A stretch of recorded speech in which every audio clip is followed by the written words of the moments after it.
Welcome back, all my trucking true crime junkies. So today we have a story that took place early Sunday morning in Maryland. This is where a New Jersey semi-truck driver has been charged with both first and second degree murder after deputies from the Frederick County Sheriff's Department said that they found a woman dead in the truck cab during the early morning hours of Sunday morning.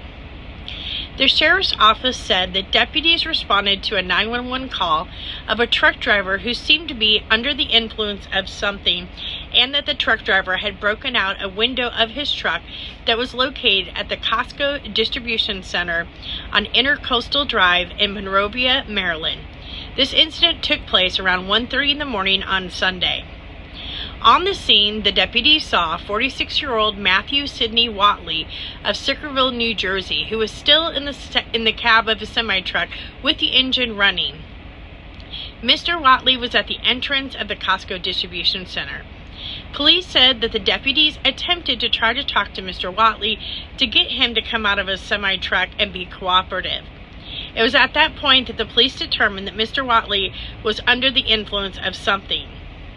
That is when they decided to use spiked stop strips that were placed in front of the truck and behind the truck to try to avoid him from driving.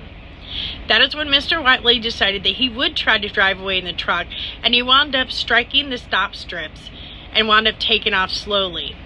Deputies then followed him, leading in a slow-speed pursuit throughout the Costco Distribution Center, eventually coming to the end at the exit of the Costco Distribution Center.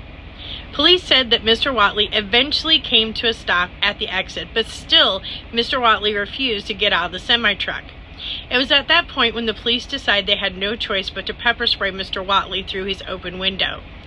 Another deputy then broke the passenger side window of the semi-truck and began to enter the cab. The deputies then deployed a taser on Mr. Watley to try to get him to be subdued.